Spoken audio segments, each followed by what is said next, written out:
tuganire kuri iri jambo imbaraga z'umuryango. Umuryango ntusanzwe, umuryango niwo Imana icamo igakora.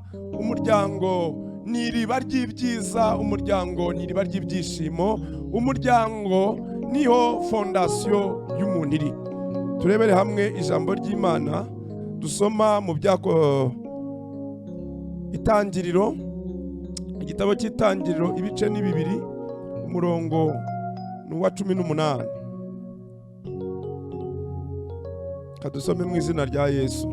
Kandi Uwiteka Imana iravuga iti, si byiza ko uyu muntu aba wenyine, reka muremere umufasha umukwiriye. Uwiteka Imana irema mu butaka amatungo yose n'inyamaswa zo mu ishyamba zose, n'inyoni n'ibisiga byo mu kirere byose, ibizanira uwo muntu ngo imenye uko abyita.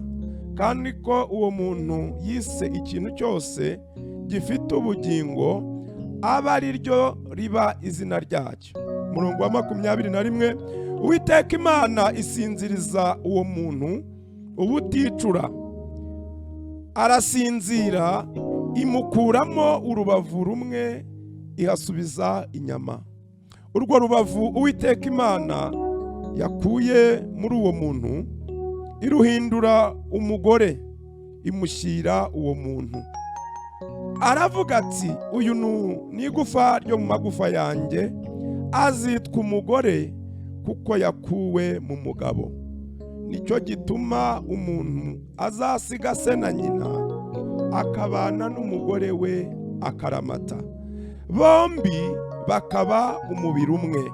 Amen. Haleluya. Imana yaremye ibiriho byose, iravuga biraba. Irema inyoni ziguruka, irema n'izororerwa mu rugo nk'inkoko, irema inyamaswa zo mu ishyamba, Imana irema n'amatungo nk'inka, ihene, intama n'izindi. Imana irema ibyo mu nyanja bikenewe byose. Imana irema ibimera ku butaka, iremamo imbuto zitandukanye z'ibiti by'amoko atandukanye. Imana imaze kubirema, irema umuntu azaremye mu ishusho y'Imana. Umuntu azasa n'Imana, umuntu aza ari uwo kwita bya bintu byose amazina. Ngo Imana imurebye ibona ko atishimye, imurebye areba ibindi bikina ari bibiri kigabana ikigore cyacu, ngo umuntu Imana iramusinziriza ubuticura, mbese imutera ikinya cyahatari, ngo imukora mu rubavu, ikuramo urwo rubavu, iruhindura umugore mu bumana bwayo. Mu yandi magambo, Imana ishobora gufata ibintu bito bito ikabigira binini tutatekerezaga. Ibaza urubavu rumwe irukurayo, irugira umuntu uhagaze, ngo kuko uyu mugore nawe yaje asa n'Imana, nk'uko uyu mugabo asa n'Imana. Irangije ibashyira mu ngobyi ya Edeni irimo ibikwiriye byose. Mu yandi magambo, ibi bintu Imana yabanje kurema byari ibintu byo gufasha uyu muryango ishyizeho. Mbese Imana niyo yatangije umushinga wita umuryango. Umuryango buratangiye w'umuntu Imana yaremye mu ishusho yayo, umugabo n'umugore. Haleluya. Ngo niko yabaremye mu ishusho yayo. Yabaremeye ibikenewe byose, yabaremewe ibiribwa, yabaremewe imiti, yabaremeye ibiribwa, ibaremera imiti, ibaremera buri kintu cyose bazakenera muri iyo ngobyi. Umushinga witwa umuryango watangijwe n'Imana icyo gihe. Ngo umuntu amaze kwita amazina ibiri ku isi byose, ahindukirira n'umugore avuga ngo uzitwa umugore kuko ukuwe mu mugabo. Noneho uzaba kwishimirwa, uzaba umunezero, uzaba nyina w'abana, uzaba mama w'amahanga, kandi uzakomokwaho igisekuru cyanjye. Haleluya. uyu muntu aranezerwa, uyu muntu arishima kuko abonye umufasha, abonye umugore. Mu yandi magambo, Imana yabanje kurema moteri cyangwa se umutwe w'urugo, irangije mu mutwe w'urugo, muri fondasiyo y'umuntu, mu buzima bw'umuntu ikuramo umugore. Mu yandi magambo, umugore nawe ari mu muntu. Yesu ashimwe cyane. Umuntu yuzura ryari? Iyo abaye umuryango, iyo abaye umugabo n'umugore. Mbese niba Imana yaremye, kuko ni nabo bongera bagakorera Imana igikorwa kidasanzwe cyo kurema umuntu. Noneho bamara kurema umuntu bakomokaho umuryango ukagenda wuzura. Bivuze iki umuryango? N'uyu nguyu ndi kuvuga w'ibanze ry'umuryango, umugabo n'umugore n'abana. Umuryango ni uwo kubahwa rero.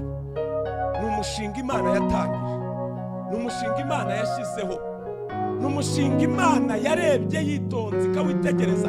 Ibindi byose yaravuze biraba, ariko igeze ku muryango iramanuka irarema.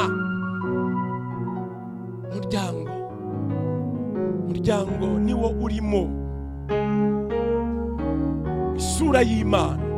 Iyo ukiri wenyine uba utarasa n'Imana uko bikwiye.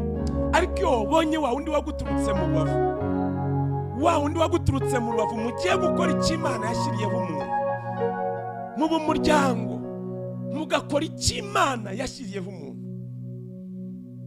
Kuntu Imana yubaha umuryango nayo ubwayo yavukiye mu muryango. Yesu Kristo aza gucungura isi. Mwibuke Yesu Kristo mvuga, mbere na mbere yahozeho, ngo yahoranye n'Imana, ngo yigira umuntu abana natwe kugira ngo acungure umuntu. Ariko yaje yinjirira mu muryango.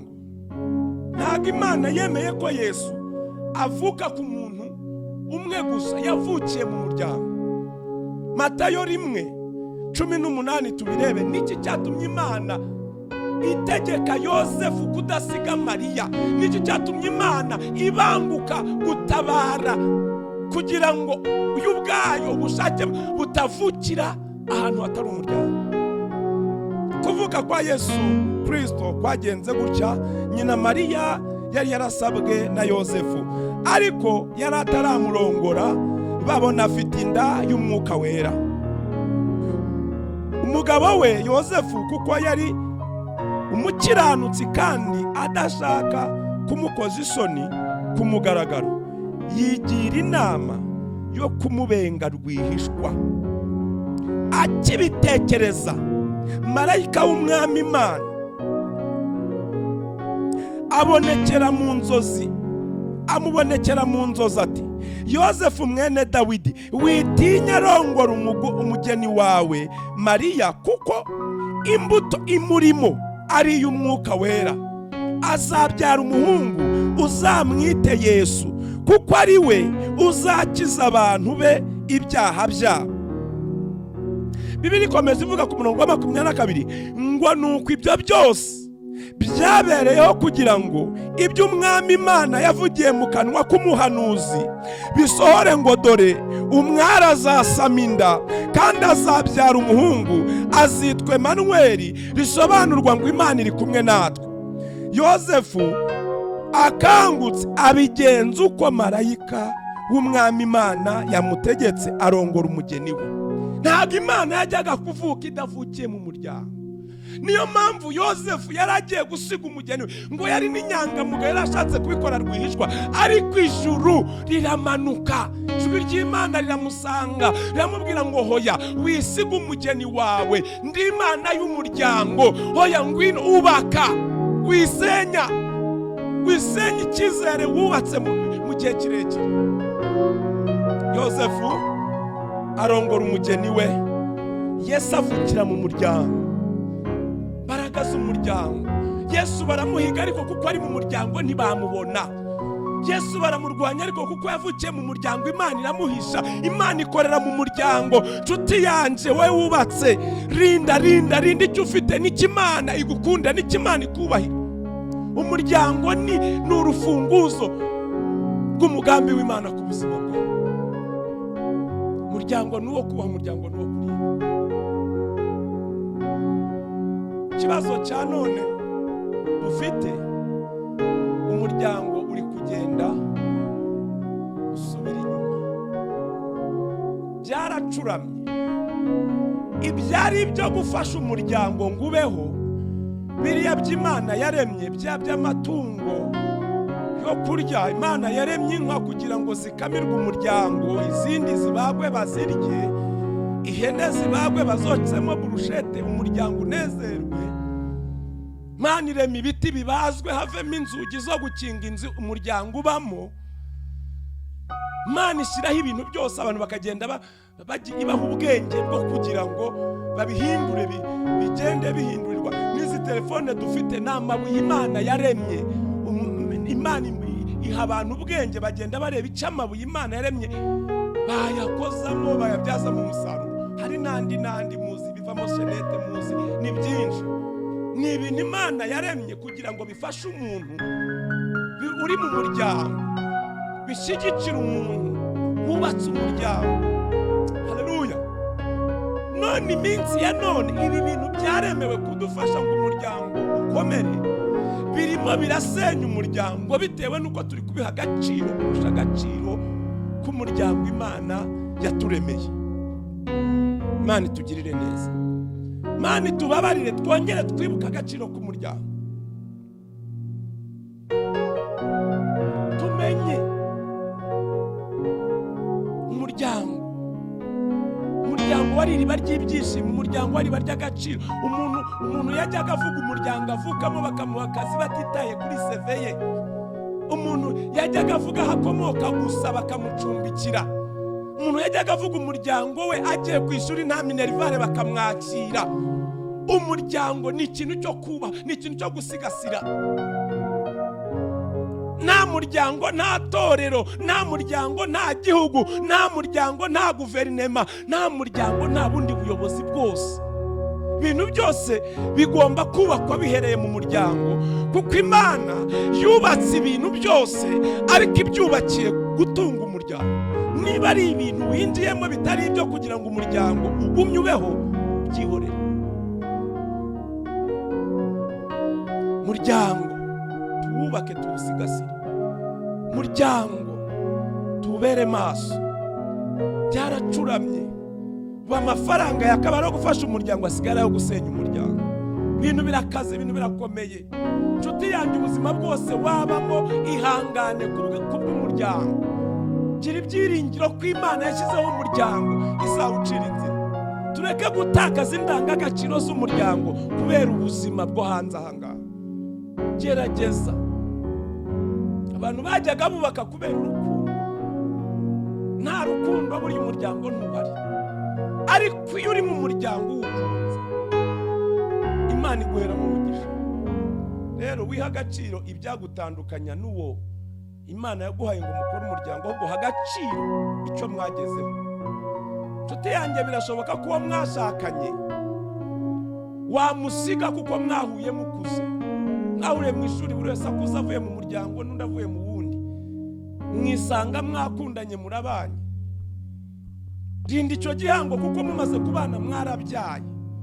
Mumaze kubyara, aba bana ntibahisemo kuvukira aho ngaho.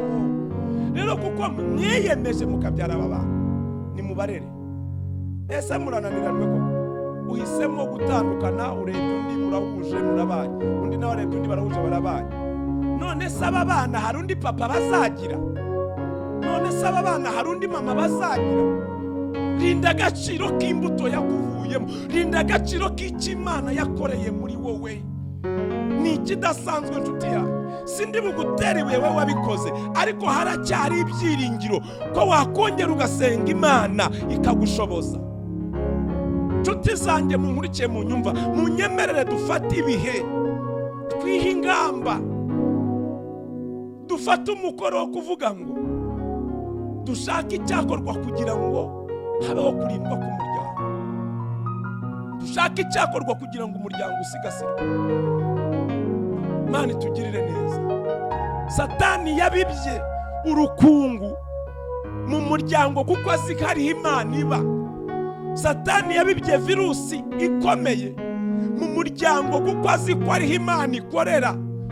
uba abantu gushaka barabirambiwe, baravuga ngo na mbere se turashaka ko zirara zishya.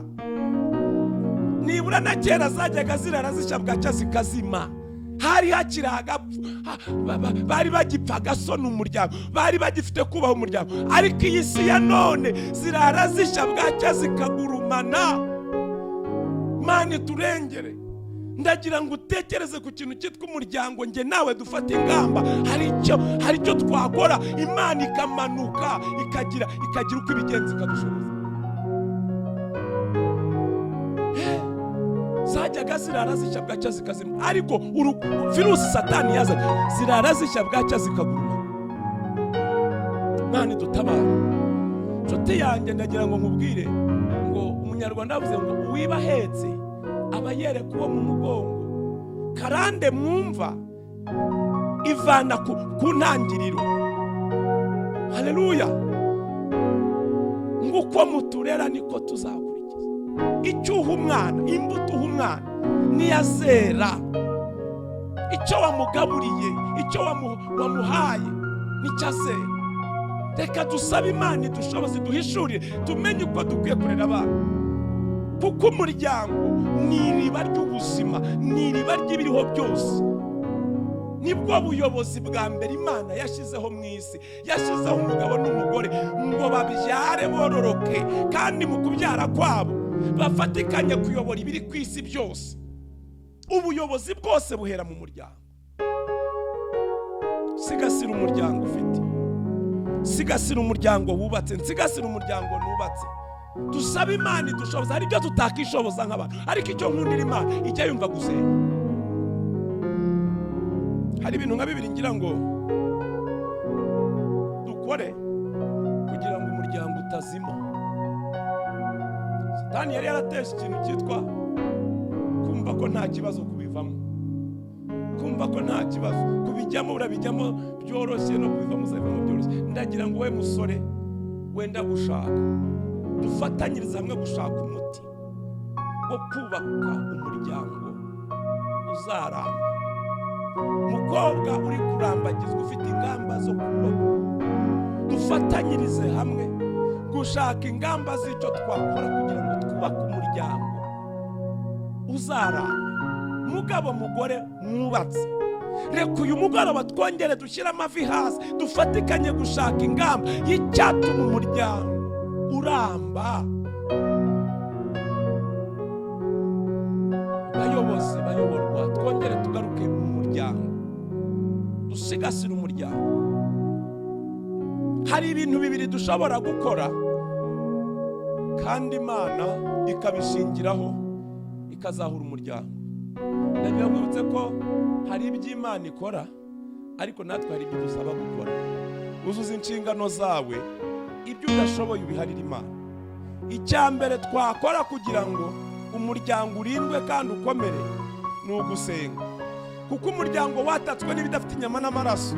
Nkuko Pawulo yavuze mu Efeso 6:10 ngo ibisigaye mukomere mu mwami no mu mbaraga z'ubushobozi bwe bwinshi.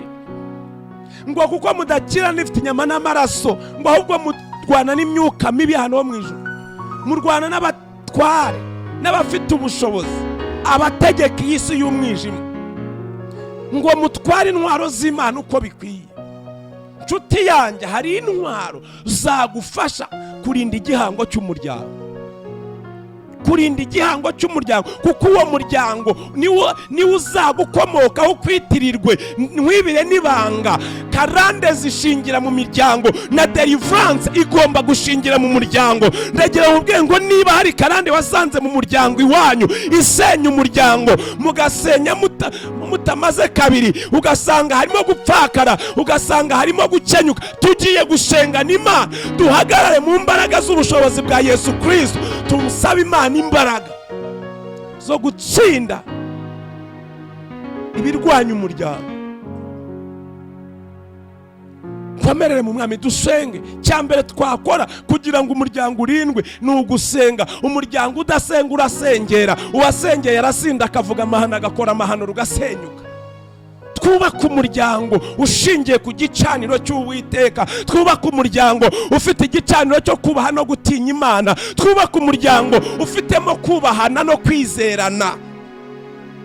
Mu gihe ugifata mugenzi wawe nkaho uri sipayi we, ugenzura amafuti ye, nshuti yanjye urugo rurasenyutse, nta marayika iri ku isi. Niba ushaka marayika ubanze wubaka ijuru ku isi. Wamushatse ari umuntu ukuze kandi uzi neza ko atari marayika. Birashoboka ko yagwa mu cyaha, ariko ni wowe mpamvu yo gutuma akihana, si wowe mpamvu yo kukimushinja.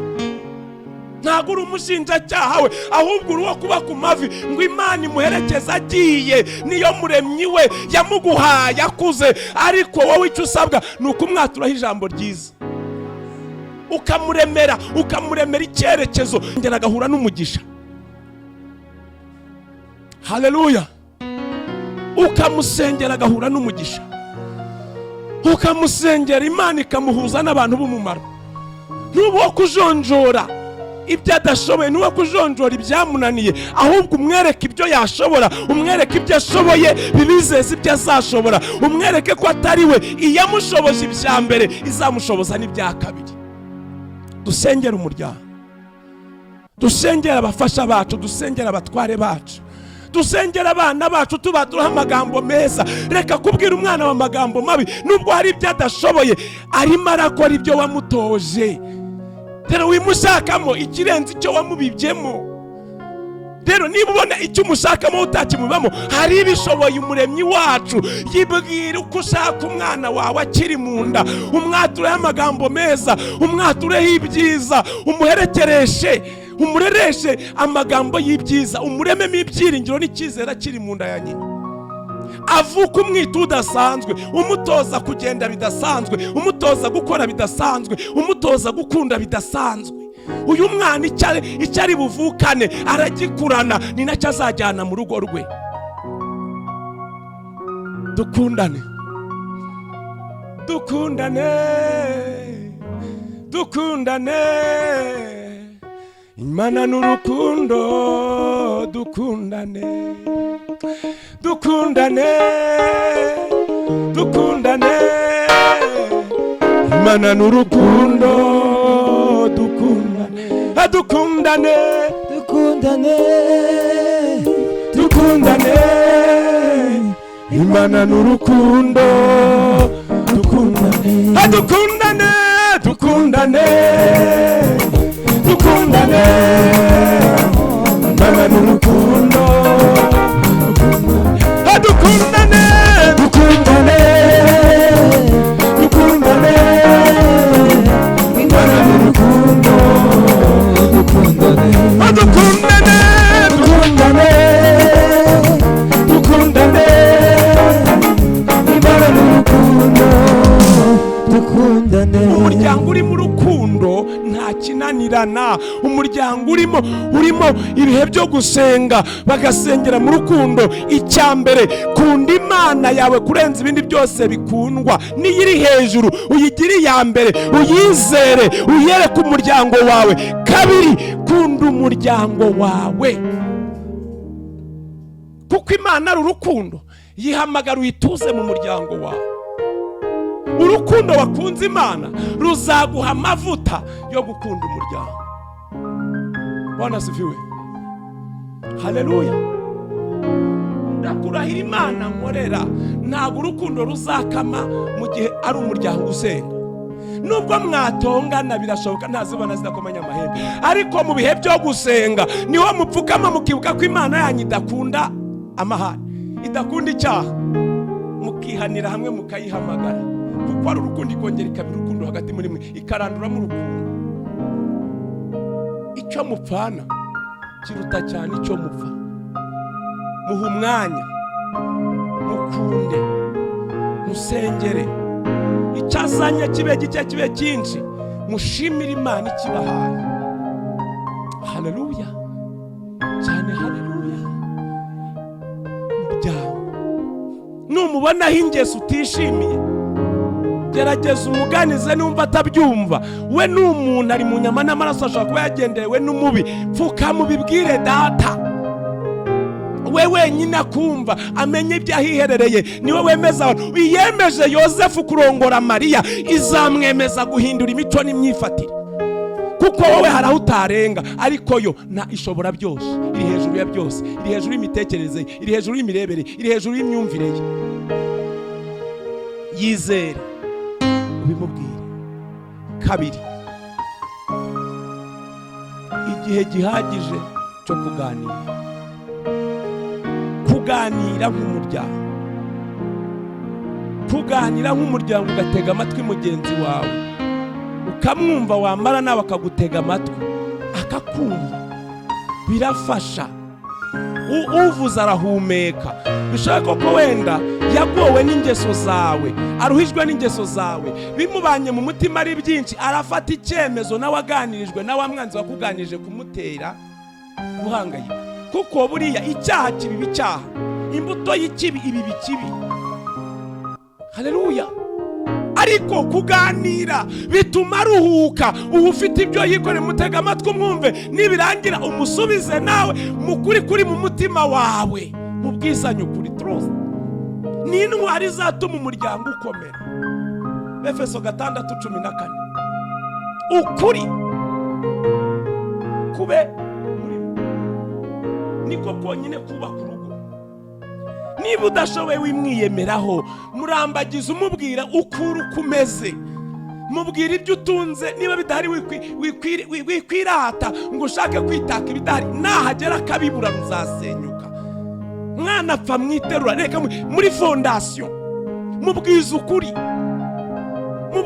Mva mukobwa, njye ndagukunda, mu by'ukuri mfite ubushobozi bungana gutya, nize amashuri angana gutya cyangwa se nta nayo, ariko ndagukunda, numva twakora umuryango. Ese ubyumva ute? Umuha umwanya wo kubitekerezaho, abyemera, atari uko wamwirariyeho, abyemere kuko yemejwe n'Imana, wasenze ikakuzanira umugore umufasha ugukwiye. Haleluya. Iyo abashije guhereza umufasha umukwiye Adamu, iyo abashije guhereza umutwaro ukwiriye nyawe w'inyangamugayo, Mariya ntizananirwa kuguhereza ugukwiriye. Yibwire. Haleluya. Yibwire, uyisenge, umubwize ukuri, akwemera kuzi. Njye nshaka nabwiye umugore wanjye, ndamubwira sheri wanjye, rero buriya amashuri yanjye naya naho yagarukiye, ndi umuvugabutumwa bwiza bwa Yesu Kristo, ndi n'umuhanuzi, Imana yanyemereka nkora ku maso ndahanura, buriya ntunzwe na Bibiliya, n'ubundi buryo Imana inciriyeho ndabukora, ariko ubu tuvugana nta birenze ibyo mfite. Ndamubwira mubwiza ukuri. Nanjye arambwira ati sinshaka ibintu, sinshaka ubutunzi, ndashaka umugabo wubaha Imana, ndashaka umugabo tuzasenga n'Imana ikatwumva. Haleluya. Ngira amahirwe nsanga ibyo yifuza nibyo mfite. Hari igihe uri kumubwira ibyo adashaka, mubwira ibyo ufite, wabona aricyo yasengeye. Ukora ubukwe bw'igitangaza budasanzwe, ari mwarimu kazi, ndi umuvugabutumwa bwiza.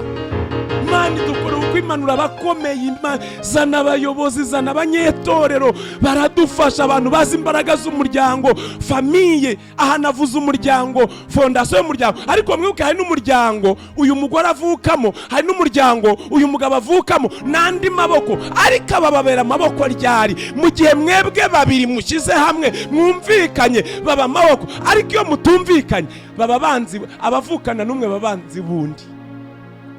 Ariko gushyira hamwe kwanyu, mugasenga Imana, mwamara mukaganira ku bintu byose, hanze ntihagere ibyo mubwira, mugire ubwiru bw'urugo, mugire ibanga ry'urugo, ibintu byose n'ibinyanyagizwa. Haleluya. Ibinyanyagizwa. Niyo mpamvu wavuye iwanyu, hari ibyo utazababwiye ko waje kubaka undi muryango, hari abana bahita iwabo.